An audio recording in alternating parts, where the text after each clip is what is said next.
Hello friends and welcome to Dev IAS Study Center.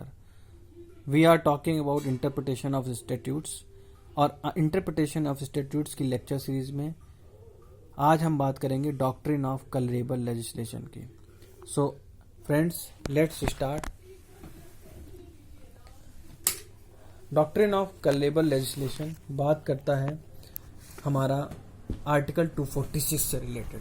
So article 246 हम already discuss कर चुके हैं कि article 246 is talking about the law making power of between the parliament and state legislature. आपके पास संविधान में अनुसूची 3 में शेड्यूल 7 में लॉ मेकिंग एक्सरसाइज करने की पावर सेंटर के पास है लिस्ट 1 में, स्टेट के पास है लिस्ट 2 में, और एक कॉन्करेंट लिस्ट है जहां पर दोनों के पास पावर है लॉ क्रिएट करने की, विधि बनाने की. तो कलरेबल लेजिस्लेशन क्या होता है कि जहां पर इंक्रोचमेंट आता है, तो अगर कहीं पे हम इंक्रोचमेंट आता है then we have article 245.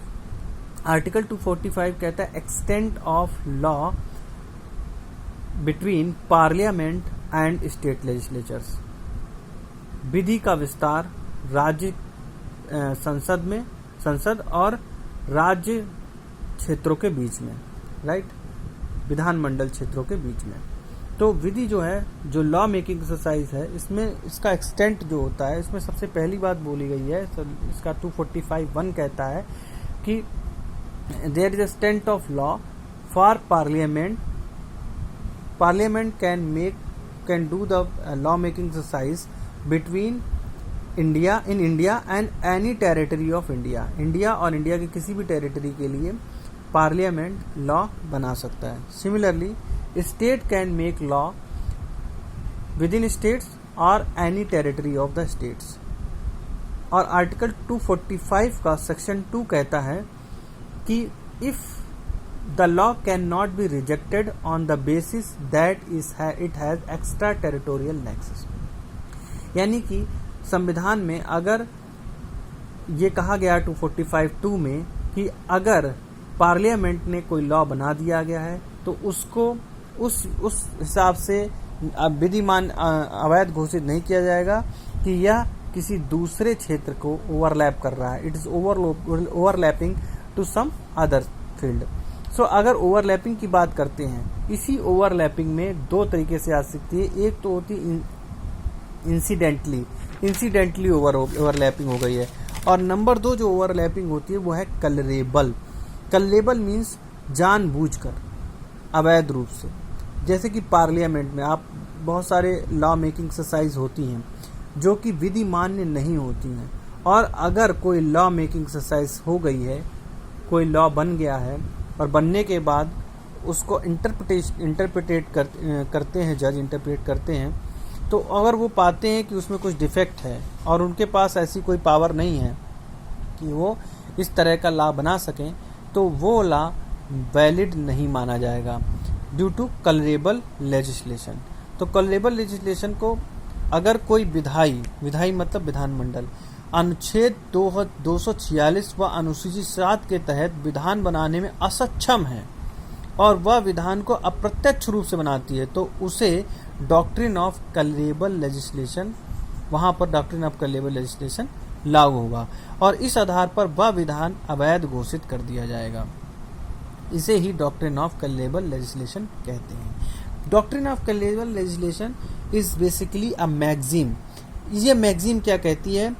What one can not do directly, one can not do indirectly as well. अगर आप किसी चीज को डायरेक्टली नहीं कर सकते हैं तो उससे आप इनडायरेक्टली भी मत करिए. ये एक केस है RS Joshi versus Ajit mills limited. इसमें न्यायाधीश C कृष्ण अय्यर ने यही बताया है कि कलरेबल का मतलब होता है इनकम्पिटेंसी, अक्षमता. कोई वस्तु छद्म तब होती है जब वह इस रूप में प्रकट की जाती है कि वास्तव में उस रूप में नहीं होती है. तो भारतीय शब्दावली में हम इसको माया कहते हैं. तो यह न्यायाधीश C कृष्ण अय्यर ने इसका डेफिनेशन दिया था. इसके बारे में कलरेबल लेजिस्लेशन के बारे में उन्होंने ये कंक्लूजन निकाला था. यानी कि अगर हम दूसरा केस देखें तो सिमिलरली डेफिनेशन सुप्रीम कोर्ट ने दी है नागेश्वर वर्सेस APST कॉरपोरेशन में। जब कोई विधानमंडल डायरेक्टली वह कार्य जो कोई विधानमंडल डायरेक्टली नहीं कर सकता है, वह कार्य अगर वह विधानमंडल इनडायरेक्टली भी करता है तो वो वैलिड नहीं होगा, यानी कि वो इनडायरेक्टली भी नहीं कर सकता है। यदि किसी विषय पर उसे विधि बनाने की शक्ति नहीं है तो वह उस विषय पर इनडायरेक्टली विधि भी नहीं बना सकता है। ऐसे मामलों में कोर्ट विधिक के वास्तविक व प्रकृति स्वरूप की जांच करेगा, न कि उसे प्रयोजित अर्थात उद्देश्य की, जो कि उसमें प्रत्यक्ष दृश्यमान हो, यानी कि जो ऑब्जेक्टिव है खाली उस पे नहीं जाएगा, उसके सब्जेक्ट मैटर को भी कोर्ट इस मामले में देखा गया है। ठीक है, देखेगा।